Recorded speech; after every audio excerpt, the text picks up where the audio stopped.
Welcome to the upstreamlife.com. I'm your founder and editor, Vishal Krishna. Like I say, I love retail. I've been writing about it for 20 years. I keep championing entrepreneurs who are pushing boundaries in retail and challenging a lot of brands out there. One such brand is called Grab Me, literally called Grab Me, where you mommies can take your kids to retail stores and they can grab this at the till. That's the agenda. And this is Gagana, the founder of Grab Me. Hi, Gagana. Hi, Vishal. What are we going to be talking about? So we're talking about starting a brand from 0 to 1, talking about my journey with the brand. So it's a bite-sized snack food company. So we do unique snacks that are not really available in the Indian market. We do it in packaged format, and so you can pick it up from grocery stores, have it anywhere. It's very convenient, very tasty. It's a grab and go, man. Yeah. It's simple as that. I'm going to taste one right now. And this is a chocolate, is it? What's it called? So this is the brand. You want to catch it. It's called, it's a chocolate tart. It's a chocolate tart. That's a peanut butter cup. Let me taste it. So let me tell you how it is. It's good for guys who go to gym or anybody who goes there. Yeah. By the way, the uniqueness is 9-month shelf life for a product as fresh as this, correct? Right. No preservatives, but a longer shelf life. And we make it with pure Belgian chocolate. So the more the reason to check out, go grab it. So Grab Me. It's called eatgrabme.com. Gagana, thank you for being on this podcast. You know, I love retail. I've been doing this for 20 years now. And whenever I meet a young brand, I get excited. And your brand is called Grab Me, and it's a snackable brand. It's brownies that last for 7 months or 9 months, longer shelf life. How did that journey begin? So, you know, if you look at the Indian market, right now there's little to no innovation within the food segment, within the Fmcg segment. They take a normal, snack and kind of dip it in chocolate and launch it as a new brand, right?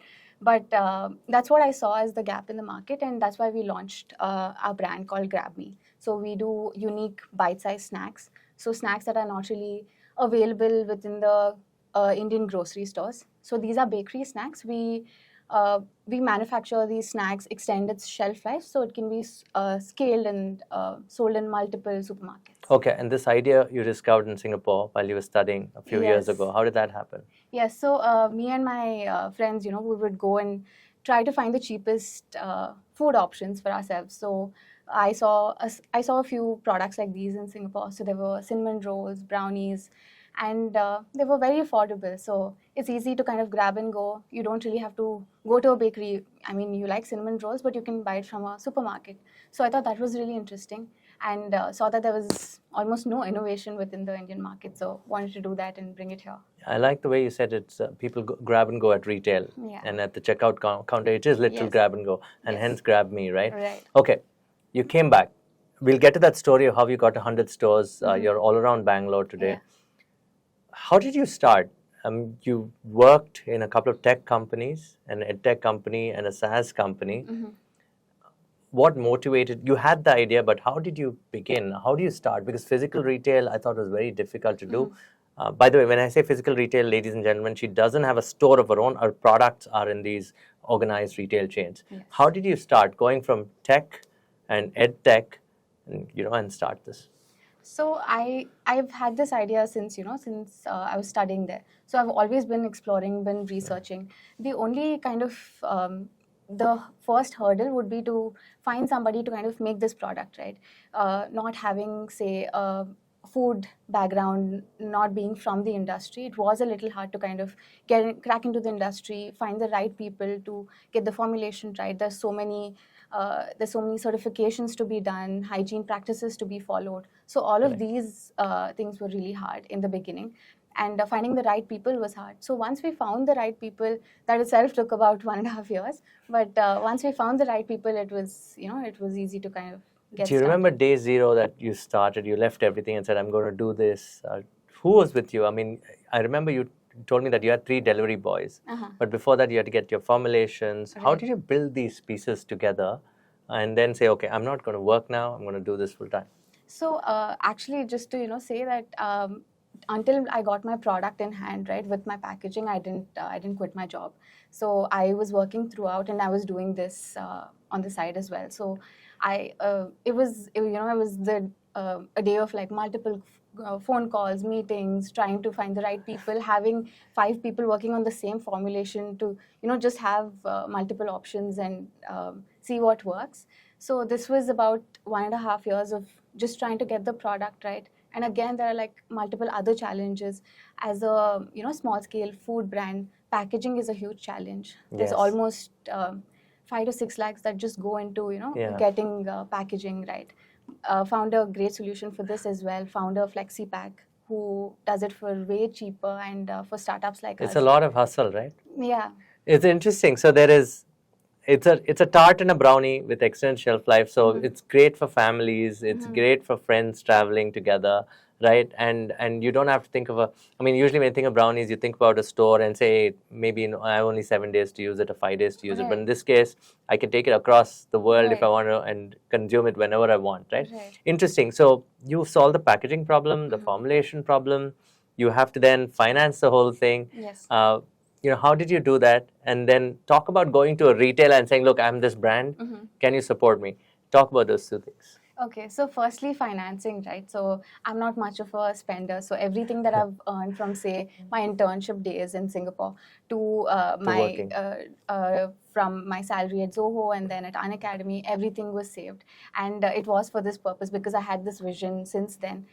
So yeah, I did have a pool of money to kind of invest in the beginning, and that's how financing happened. And getting to distribution, right? Distribution was something that I didn't realize was the hardest thing. When I was working on product, I was like, if I figure this out, I think everything is set for me.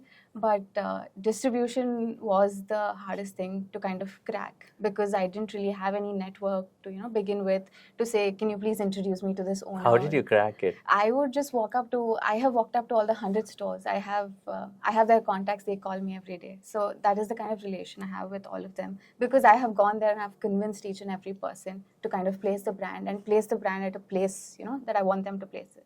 If it's at checkout, that's when people see it, right? So I'm very adamant about things like that. And so it's interesting. You're not a retailer, but you've become a retailer by choice. So you walk up to all these people and say that, can you? And these are standalone organized stores, or standalone modern trade stores. So they're of a fairly big size and. Yeah, they're almost like modern trade, but maybe considered GT. So how do you get in? How do you know where their head office is? Or would you just go to the main store and then say, who's your manager? Would it start there? Yeah. That's how it starts. Usually go to the store and ask them where the purchase manager is. And obviously, they're not that interested, but you kind of get them interested, have them place the product. And considering our product, right, that we make it with high quality Belgian chocolate, once people taste it, they are not going to go back. And I have that much confidence. So the purchase managers, are they interested in the quality rather than saying, how much can you supply to us at quantity? And, that's the game that they play, right? The pricing, the supply, and they're focused on their margins quite a lot. Did that bother you a lot in the beginning? They're actually very surprisingly, I thought they'd be really interested in the product, but they're not. As long as they're making money, they're fine. As long as whatever we keep in front of the consumers, they kind of buy and the retailers are making money, that's all they're interested about. So in the beginning, I would go and I'd tell them no preservatives. We make it with Belgian chocolate. They're not interested. They just wanted to, sell. And I had that confidence that, something like this, if kept in front of the right customer, that it would sell. And so I would just negotiate a base margin with them, have them keep it at a good place. And once they see, say, a week's sale, they call me back and they say they want it. Do you remember the first person who championed you and first store that championed you and said, okay, and could you tell us that experience? How many numbers did you stock, and did that person call you a week later and say, look, people seem to like your brand, send us more? So actually, very surprisingly, I was going to visit a temple, and that was the first set of inventory I'd gotten, and I had about, say, 10 packs in my bag to just, take it and maybe give it to a few people in the temple, right? So I went there, and before that, I encountered a retailer. My mom was with me, and she was like, why don't you try? And I did talk to him. He was like, no, we don't entertain new brands. We're not going to keep it. I was like, okay, these are from me. Keep it for free. These are 4. I gave him 4 packets. I was like, see if it sells. Just keep it here, see if it sells. Otherwise, you can keep it. Take it home, get your kids to eat it or whatever. So we did that. And once we went to the temple and came back, he was like, it was gone like the minute you left. I've been trying to reach you, but my phone was dead. So he was like, I've been trying to reach you. Let's talk. And so he waited near the temple for you. he had apparently, been trying to call me because the minute we left, it was near the metro station, so very crowded place. There are a lot of This is in footfall. Bangalore. Yeah. Yeah, there's a lot of footfall, so people just apparently bought it within 2-3 minutes. And what happened after that? Did he order much or? Yeah. He actually he orders almost 250 to 300 per week from us now. So do these guys work with you on consignment basis or full buyout? So basically it just works on they pay me bill to bill. So every It's a time consignment, yeah. yeah. So every time the stock sells out, they place an order and we deliver to them. And what do you get? Credit cycles. I mean, do you get? They have credit period. Do you give them a credit period? Yes. In the beginning, yeah, there are a few stores that later, I did have that bargaining power to say I know that it sells and I want the payment up front. But in the beginning, the first 20 stores that I kind of worked with, all of them are on credit. So once the stock sells out, that's when they. It's a long time. Yeah. I mean, long shelf life. And hence, do they pay you basis, quarterly basis, or monthly? Order basis. Order basis. Okay. So you have replenishing basis on order. Yes. So say if there are 10 units or boxes sold, once they get over, they pay you? Yeah. That's how it works, Yes. is it? And what's the typical sell like? I mean, they get over in 1.5 months, 2 months? It depends on The churn? out of our 100 stores, right? There are 20, 30 high performing stores. So they sell about 400 to 500 per week. And there are another set of stores who sell, say, half of that. And there are a few others who sell, half of that. So we have like sections. And that's how the distribution works. That's interesting. So you cracked distribution yourself. You went ahead and met all these, 30, 40 entrepreneurs or purchase managers, would you say? So I would have met about 80 out of the 100 personally, and I would have had a chat with them because say around 20 to 25 is from a retailer called Adishwar. So I've met with the purchase manager. So other than that, every other store is individual modern trade store. So I've met with each of them. And what is their feedback to you? I mean, the TG, I'm coming to the target market. Before I get into the product further, is it a younger bunch of people who buy it? You said kids, and hence I'm asking, is it targeted towards kids?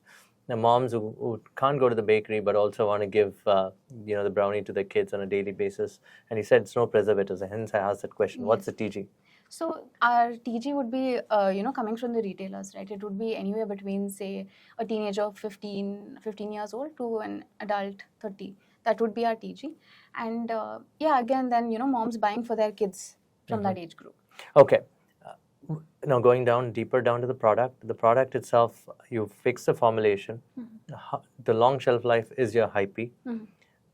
Is that something that would work in India where people are used to cookies, people are used to say biscuits? I mean, cookies are a new phenomenon now. Right. Brownies, they'd always go to a baker, especially these fresh bakers. Right. Why would your product work? So even in supermarkets now, right? There are home bakers doing brownies, and they supply to them in say a tray, in a boxed tray kind of a format. Now our USP is not really trying to tell the consumer that we have like 6 months of shelf life. That is for the organization and for the retailer's benefit. And for the consumers, the advantage is that we're not adding preservatives, we're not adding a ton of chemicals. All of our ingredients are clean, mentioned. There's nothing that's suspicious. Now, if you see other brands who are, say, doing cakes, right? When you flip back and you read the ingredient list, it goes on forever with hundreds of chemicals. So that's our USP to the consumer, not the shelf life. Okay. For this, you have to look at the FMCG industry. The FMCG industry, has launched many products similar to these, right? And they really haven't taken off because perhaps they don't believe in that segment. So you're saying that you could be a challenger brand for them, right? That this will work because you are going to innovate on the distribution, and the product works for the TG, like young moms, young people trying to snack quickly, and it's healthy. Would you say it's healthy? I would say that we have clean ingredients, that we're not, once you flip and you read, we're not trying to really, cheat or use different words. We are very clear about what's in the product. It's a small portion size. So by the end of it, everybody deserves a treat, right? Like, it's not a huge cake. You're not overdoing it. It's a small portion size. Eat it after a meal. Eat it, take it to work. As long as, you're within your portions, it should be fine. Yeah. when you look at products like these and you want to expand across the country, why did you choose retail? I mean, physical retail, everybody today orders on Instagram. Right. I know you have a Shopify store, Yes. brand store. Yes.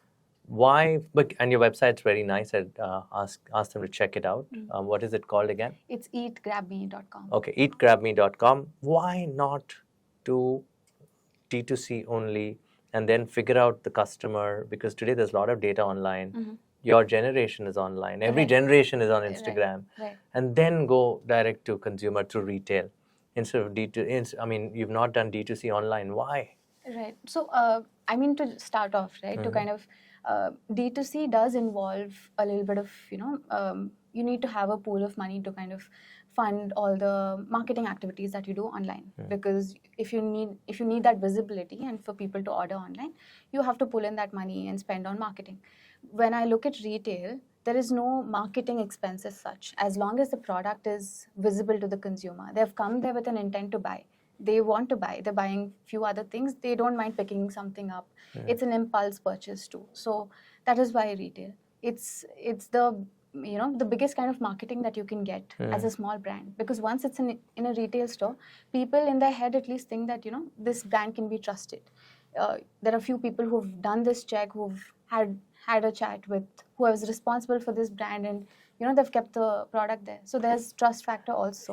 I would agree with you on one aspect of this, simply because today the D2C story, there's so many brands. Everybody, the customer acquisition costs are going through the roof, and people with a lot of money are spending that money to get eyeballs and then try to retain the customer. You've done the right thing by saying, okay, let me build organically. Let me start retail and then add the D2C piece later.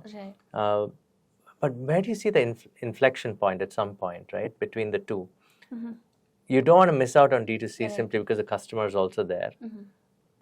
I think the average age of the customer walking into a retail store is dropping. I think it's about 45 to 50 now, right? Or I don't know if you see younger people, or you say not your mom's generation, but your generation or your cousins who are older than you. Do they go to a retail store? Do you look at it that way and then balance the two? But the strategy itself is good. Yes, online, it's too commoditized. There's too much customer acquisition going on, and you need deep pockets.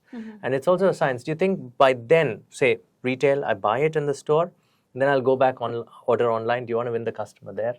So the plan is to kind of expand offline, is to be available in all modern trade stores.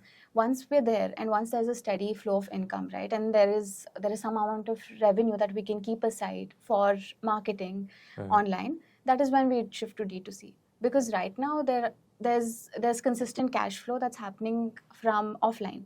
So it's a good place for us to start, considering there's no external funding. It's a good place to start and to grow, because I can see clear results that there are repeat orders every 5 days. So it's working. And once we hit a point where we say, there's saturation, and after this it's a little hard to kind of grow, that's when we take that pool of money and go to D2C. Or maybe even before, when we know that there is this amount of revenue that's steady and we can risk this, we can take that and go to D2C. I like this approach. You're the first person who's come in and said that, look, let me generate cash from the retail business and use that for marketing for the online. The last 10 years, it's all been about online, raise money. A lot of the brands have done it, and successful ones. We hear only about the successful ones. This category is also interesting because India, as young as it is consuming. Typically, when you did your market research in the early days, right? I'm again talking about the target segment. Who gave you the feedback that, hey, these products would sell really well, or was it just a hunch? Would sell really well in retail? Yeah. Or did you test it out in the market? Did you give out a lot of samples to friends, family? Did you do that? Yes. So actually, my market research, it wasn't really intended as research. When I saw these products available in Singapore, right? So this person, there are similar products in Singapore? Yeah. So he would come, like, stock it up, say 200 of them. It would get over in 20-30 minutes because people are waiting for things like this. And Singapore is a place, they have products like this. They have more options. They have innovative food products. So looking at that, Yeah. there are people It's interesting, right? Singapore, you get off the metro, you go to the retail store. That's where you pick it up. Yeah. Do you see that as a strategy in India for you?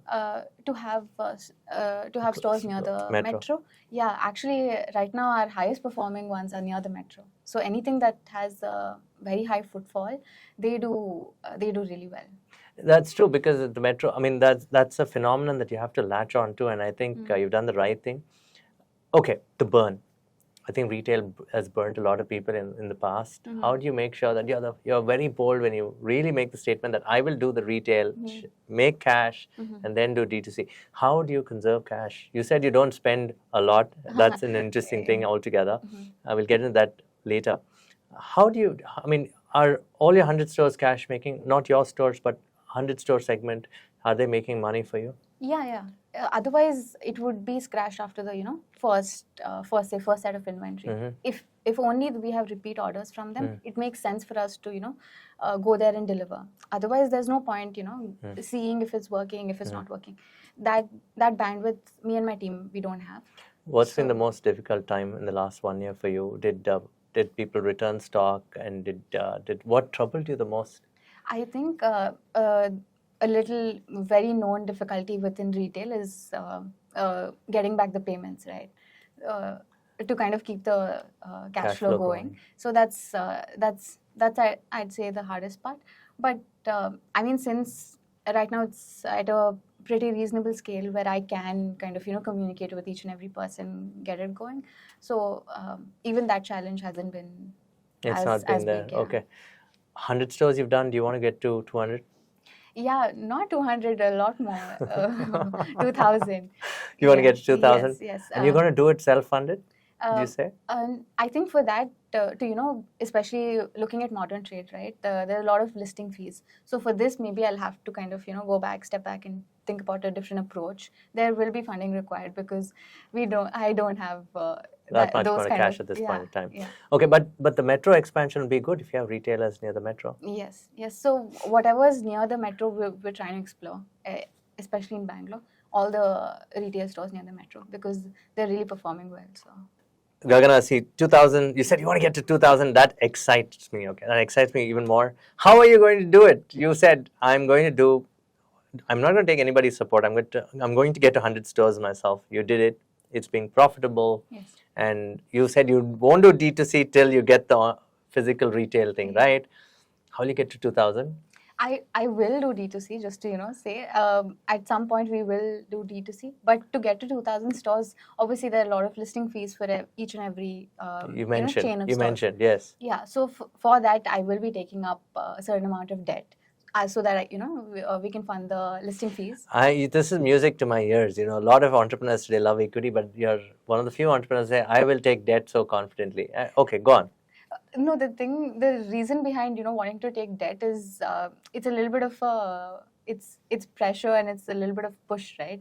Having taken a loan like that, you work even harder. So for me, that's where I'm coming from, and looking at the possibility, looking at what we've done already, I have the confidence that I can take up something like this and it'll work. Is it pan India again? Going back to the metro story, you only want to go to metros, or metro trains where there are stores down below and people go to those stores, grab something? Are those the organized chains that you target?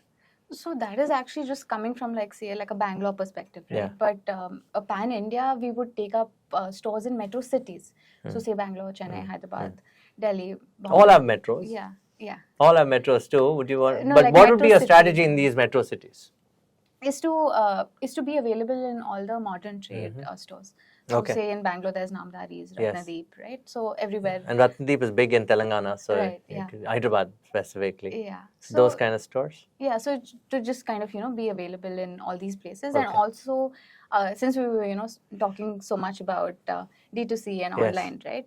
We'd also like to be available on platforms like Swiggy, Instamart, Blinkit. So once we kind of have those sales to show them and get onboarded on those platforms. What's a listing fee like in these platforms for a young brand? I mean, a lot of these people also talk about all these companies that you just mentioned. They all talk about building studios to help young brands. How helpful are they? Have you approached them?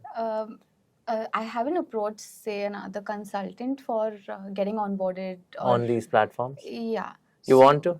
Uh, yeah, sure. Okay, that's a separate conversation. But yeah, but the beauty is, a lot of people tell me that listing on all these platforms sometimes really doesn't work for a young brand because of the margins that they take. Are you cognizant of that fact? Yeah, so there's listing fees and the margins, right? So if there is a certain amount of listing fees that you're paying, then you can negotiate down the margins. So just to kind of give you a ballpark, if it's a really established chain, and then they would ask anywhere, say, about 10,000 per SKU per store, which is SKU. which is again negotiable. It depends on the kind of brand value that we have.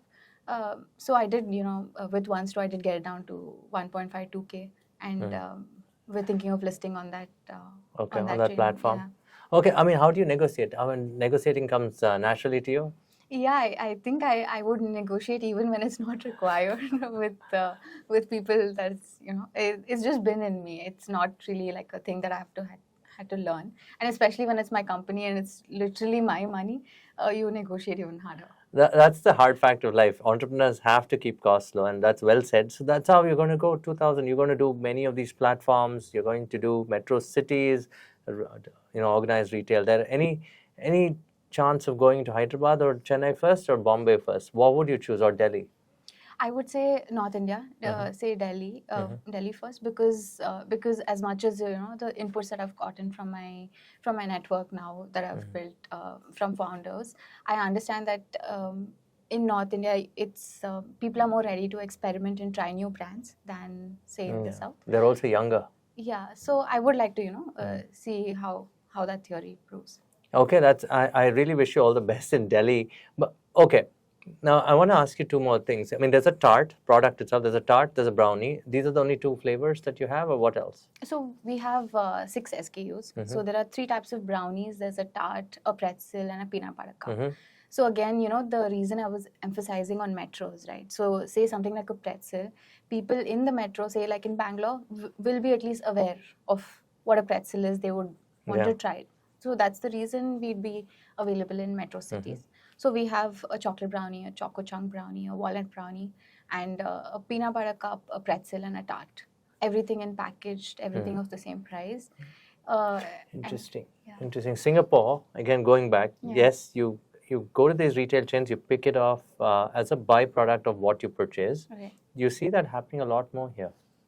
Yeah, there's a lot of impulse purchase. So once. Yeah, that's what I was getting to. Is there a lot of impulse purchase? Yes, so that is why I'm so adamant about the retailers keeping it near checkout. Okay. Because once it's there, you're already there with your product, whatever you've bought to kind of pay and check. You'd be competing with a Lotto Choco Pie kind of a thing, right? Yeah. That's the truth of it, right? Yeah. So it'll be young kids. So your marketing perhaps is targeted towards kids who'll say, "Mom, can you buy me this?" Yeah. Is that how it happens? Yeah. So you have to keep it at their eye level. Oh, you've chosen that too. That's also thought through. Yeah. My interesting aspect is, how do you think of all this when you just learn on the job? That's the best part of being an entrepreneur, no? Yeah, I would like, in the beginning, I didn't have those many stores, right? I would stand in the corner, kind of observe how people see it. Like I've seen people kind of flip and read. Okay. Like we have a little bit of a story at the back, our tagline and everything. People go into that much detail actually, and I know this because I've asked the person. I thought the person was reading the nutritional label, so he was telling me I was looking at the tagline because the name sounded. What's your tagline? Quirky, as delicious as you. That's interesting. How did you come up with things like this? No, it's just grab me as delicious as you. It's interesting. That's also a good Valentine's gift, maybe. I mean, just through Valentine's Day. It's interesting. So, how did you come up with these quirky names? Do you work with designers, consultants, or have you done this yourself? Actually, the name was, I was a little hesitant in the beginning to kind of, put out something like this. I had a list of names. We sent it out to 100 people, and everybody ended up choosing this. This was, their choice. Everybody in your friend circle? In my circle and, extended friend circle as well. So, and go on. I'll tell you a story. Go on. Yeah. And also, it's something funny, right? Like, it's not meant to be taken seriously. You see a name like this, we might have kept, say, Delicious or something. Like, that's a very normal name. It wouldn't really bring a smile. This keeps men's attention for sure, and also a very it's a very youthful kind of fun kind of phrase that you could say, grab me. Let's grab something. People say that, right? Yeah. That's true. I mean, here's a story. Many years ago, there was this movie called Saturday Night Fever, and they didn't want to call it Saturday Night Fever. They wanted to call it Night Fever. Okay. And it was suggested that night fever can be a little bit in terms of it's a bit explicit. So they added the word Saturday, and then it became a super hit. It was one of the largest selling soundtracks in history. Okay. I hope that happens to you as well. So the name is SEOable, would you say? Is that the reason why you kept it as Grab Me? Yeah, it's just to have like a fun vibe to it, so that people look at it and kind of smile. Also, there's not been one person that's forgotten the name. Okay, yeah, I feel like true. You can't forget something like this, because in your head you've already made a joke about it. There's so much. Yeah, people do make explicit jokes about it, for sure. Whatever it is, as long as you're remembering it in a font. Very well said. You usually see that on T-shirts. Okay, first thing, when you told me the name, have I seen that on a T-shirt somewhere? But it's good. So you came up with it? Yeah. And the friends liked it. Yeah. I don't know what would young people consume today, but that's interesting. And as for a kid too, why doesn't he? He can go and say, "Mom, grab me that." That's true, right? Yeah. So the campaigns, are you doing it yourself, or you've got a team behind you now? Online? Yeah. There are no online campaigns Not yet. doing as of now. Why? So we just do like basic, Instagram content. I have a friend who's an automobile photographer, so he helps me shoot a little bit of content for Instagram. And I'm now setting up a small team for Instagram content, just organic, and whatever performs well, we'll kind of run it as an ad at a very understandable. Can you target mums online though? Once they've experienced this in the store, would they come back and go back to your D2C? Would you want to do that? Actually, even though we're not really running any ads online, right? I've seen people just organically come and buy our products in bulk from the website, because we offer discounts on the website. I've seen that. Yeah. I actually saw that. A 499 product, I think, was at 320 or something of that sort. Yeah. Yeah, so once people have liked it and they've bought it offline, they come back and, that's people who are really interested. Okay. They keep buying it. There's so many times that it's sold out in the store, right? Those people kind of come back to the website and Okay, what are the delivery SOPs for you online? I mean, was it 1 week or 3 days? Or It's 1 day. in Bangalore? In Bangalore, metros in India. You deliver in 1 day. If I order from Chennai, Yes, you're saying will it'll reach to me in 1 day? Yes, because how do you do it? That's the deal I've cracked with our shipping partner. Is that going by air or something? Yes, it is actually. I got it. Yeah. So isn't that expensive for you though? But obviously you're billing it to the customer, right? You want it in a day kind of thing. No, it's on par with all our D2C players. There's nothing that's So you're not expensive. bleeding on that? No. Are you sure? Yes. Again, somebody should do a negotiation class with you if you've negotiated a deal where you could do shipping at a profitable rate with the airlines. So there are multiple shipping partners, right? There is one that's not really well known, and they do 1 day deliveries. Okay, interesting. I mean, maybe they're bleeding at this point of time.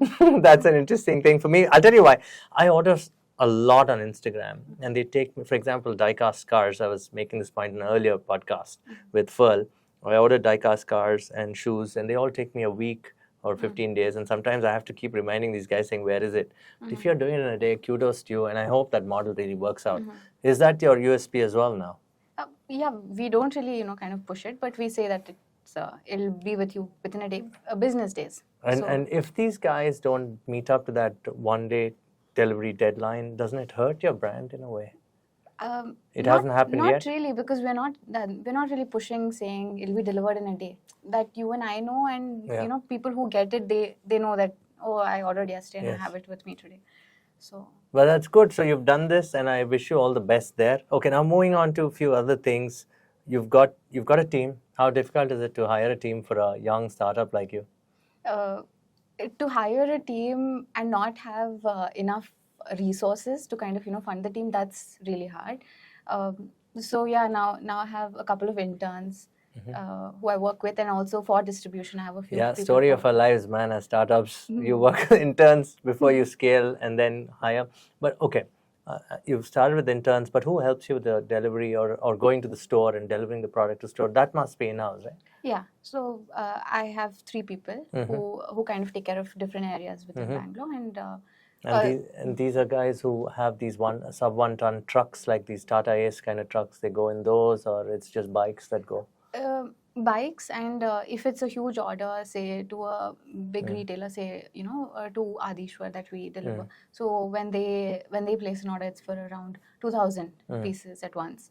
So that we do it through a van. It's interesting you mentioned that all of them are interns or maybe consultants. Does a new age brand today need as many people unless it starts building its own, say, technology and everything? You can outsource things today, right? At this level, has that been a good experience for you? Yeah, as I feel like as a startup, you don't really need like full-time people, because obviously unless you have funding, you can't afford them. Yes. And we've all been spoiled with funding, haven't we? Yeah. So we hire the best talent and then burn later. But in your case, you haven't done that on purpose. I feel like that's great, because then you kind of grow very fast, right? But here, like we just hire interns, and it's also easy to kind of see what's working, what's not working, what kind of people you want. So it's easier to kind of work through that as well. Will you be building a team? Would you want to going forward?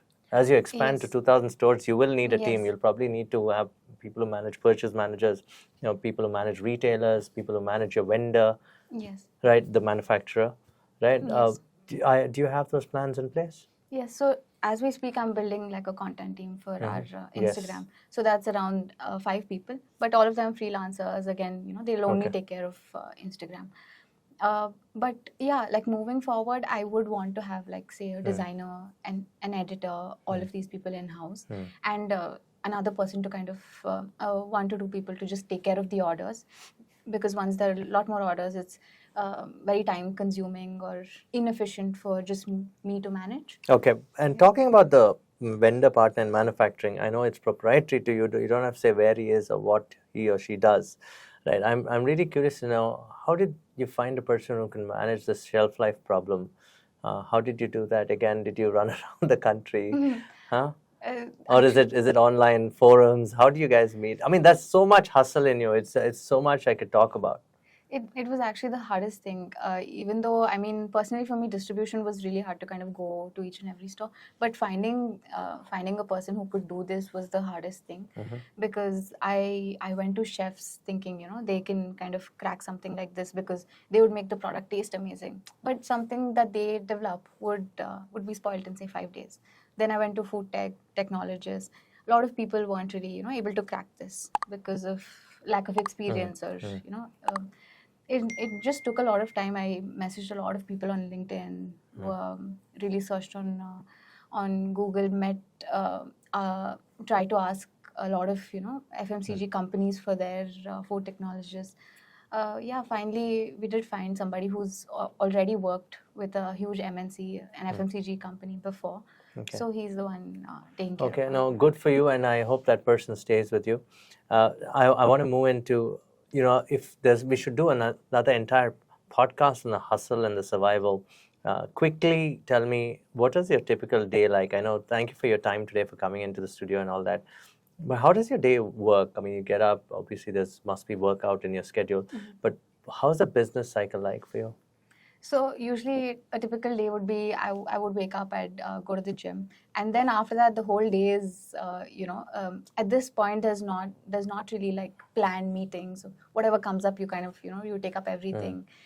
So in the morning I wouldn't really have like a set plan. It would just be kind of catching up with our retailers, checking how the sales are going, where it's placed. You have to keep checking with the retailer if they've moved the product somewhere else, things like that. So that is the typical kind of, when I start, that's what I go through. But then there are like 5 other things that come up. This has gone wrong, that's gone wrong. So you're firefighting the whole day. That's can't really predict and say this is my day. But does it occupy all 7 days? It does actually, because even retailers, even though you would think that they'd be off on, say, a Sunday, right? They would be the ones calling me saying, "You get the stock today. I don't care if it's a Sunday." Yeah. Because they want sales, and so do we. So we're open. Would you say that your early progress has been because of your attention to detail? Are you a person who has so much attention to detail that the product works, or have you outsourced the delivery to somebody and all that? Are you a stickler for details? Is that the thing? Is that what makes you say that I can build a large business? Yes, I think being really attentive to detail is something that's made that has made the brand work, at least get us consistent revenue. Detail where like things like having the product placed at a certain place within a store. It's a huge supermarket. You can kind of stuff it anywhere, but having it placed at the right place. So these things I'm really attentive to, and things that can be ignored, I do ignore, because I tend to be that trying to nitpick everything, so that I've tried to avoid. But there are some things that I'm very adamant about. Okay, what about the taste? Were you very particular that it has to taste like this? Yeah.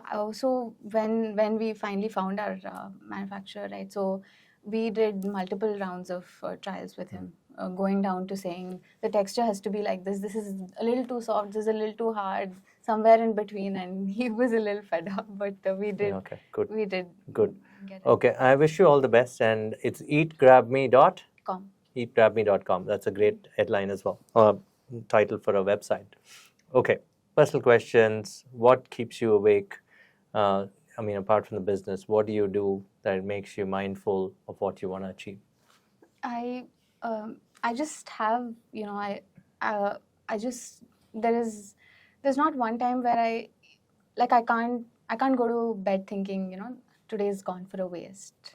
Then I wouldn't kind of get sleep that night. So I can't really say that there is some kind of purpose, or I can't really talk about that. But at least for me, making sure each and every day has been productive, that is what kind of drives How me. do you manage that? Exercise or reading or art? You just look at a piece of art and get inspired, or what? How do you do that? I do exercise, but that's for me and for the health of everybody around me. So I'm peaceful throughout. Do you get the to day. read a lot? Do you read a lot at all? I don't read a lot, but I watch a few podcasts. Yes, okay. So that keeps you busy through the day. Yeah. It's interesting. Okay, so we wish you all the best. And when I say I wish you all the best, I really mean it. And I really hope moms out there, young people out there, can people from the gym go and take the product? Yes, for sure, because it's all of the ingredients are clean, so we're not really hiding anything. And by the end of it, it's a small portion size. Can they take this for picnics? Take it anywhere you want. That's the point of it. Take it anywhere. There are no restrictions. So what's the tagline again? It's as delicious as you. There you go. So take care of yourself, guys. And this is Gagana. And please ask questions. We'll get her to answer it. And Gagana, thank you so much. Thank you so much. It was so fun. Thank you.